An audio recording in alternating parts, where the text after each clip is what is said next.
And next up, we'll hear from the opening statement of David Jacobson. It's a bit strange to sit at this end of the council bench. I'm used to sitting all the way down by where Mike is. My name is Dave Jacobson. I have been in Dekalb for a little over 10 years now. I came here as a student, expecting, as a lot of students did, to come, get their education, and leave. Very shortly after I came, I realized Dekalb was a wonderful place. I thought it was a great place to live. I thought it was a great place to start a business. I thought it was a great place to own property. I shortly after bought a house here and am still here today.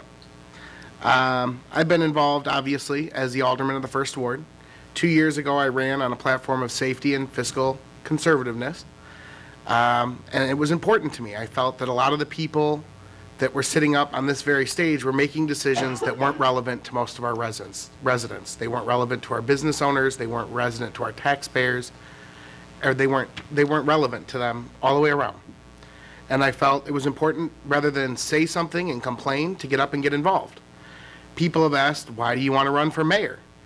And I said, because someone needs to do it. Someone needs to take a stand. I see a lot of the same decision making over the last 2 years that I've even been up on this stage.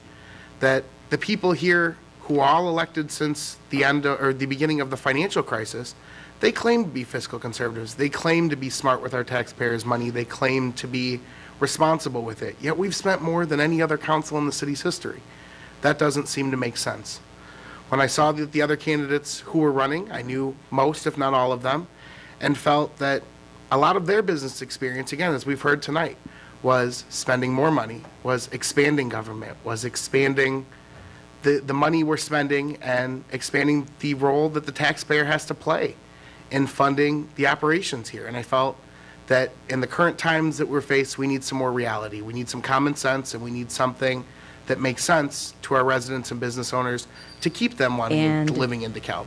Please describe your vision of Dekalb in 2017. Again, I think the decision that voters have to ask themselves now is who they want to lead them to that future. I think that the way things are going now are certainly not sustainable, and I would hope that the next mayor would help give us a brighter future into 2017. Again, we need to start focusing on some of the issues that we've already decided are issues. We need to look into economic development. We need to look into the safety issues. We need to look into all those things that it's so difficult to answer this in 1 minute with all the issues that we face today. And for someone to attack those issues at once, we need a different direction. We need a completely different way of thinking, and we need to go after the right path that will make our community a great place in 2017. I would hope that in 2017 we have a safe town. We have a town that makes sense for businesses and is profitable for businesses to be run. We have an excellent housing stock, and we have a town that people can continue to call home and be proud of that Since fact. the city manager directs the daily operations of the city and the administration of all departments and recommends city policy for consideration of the council, do you think it's necessary to have a full-time mayor, and what? I think, as Jen sort of alluded to, there's a fine line between leadership and management. Obviously, the management role and the city manager's role is a full-time position. I don't know how a candidate can sit up here and say that the leadership of our town is a part-time job. I think it's important for the mayor to put in the time and effort to lead the city and to lead the city council forward in their decision-making process. The only way that you can really get involved in something is when you commit to it and you set your heart and you get involved. If that takes doing so right now, obviously at a part-time salary, that's what the next mayor is facing. And I think that regardless of the salary, to do the job right, you need to be in City Hall, you need to be open and available to the residents, and you need to be aware of what goes on here every day. You can't do it from home, you can't do it on vacation, you can't do it from your summer home. You have to do it here, and if that takes full-time hours, I'm prepared to commit those hours to doing so. And thinking outside the box, what would you do differently than past I would mayors? agree and disagree. Shame on us doesn't work. We have to take this opportunity. We must make it work.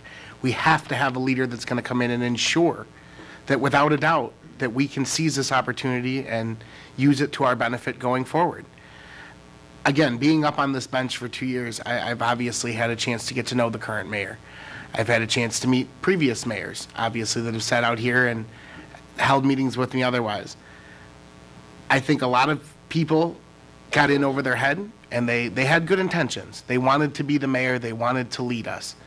They didn't commit the time or the effort to do so. And I think going forward, we need someone who's going to roll up their sleeves. They're going to stop talking and stop saying that we need to get involved and get involved every day. We need a very, very significant change and shift in how we think and do things in the city. And to do that, we need someone that's going to come in and do it differently. All right, we're And going that's to what I bring start to the table. with David Jacobson. So you have 2 minutes to tell the people of DeKalb why they should vote for you. Again, I'll go back to the same question I started with. Why do you want to be mayor?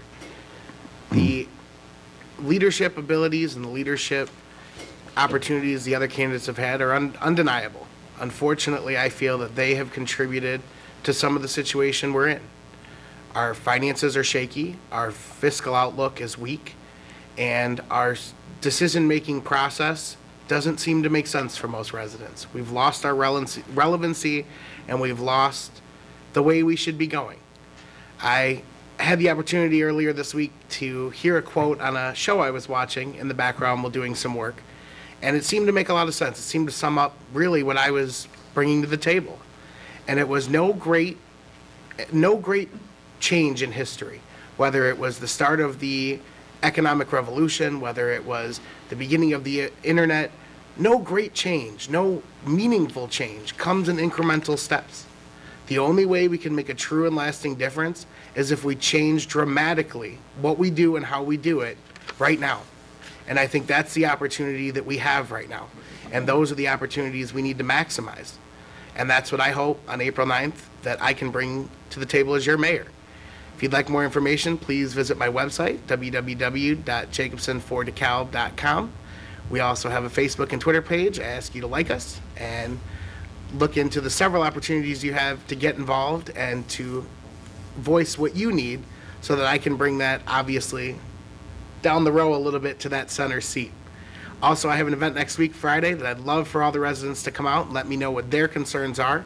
It'll be at Best Western next Friday, 6 to 8 p.m. I would love to see you all there and share some more of my vision in a little bit longer, less than 1 or 2 minute format. Thank you. Thank you very much, Mr. Jacobson.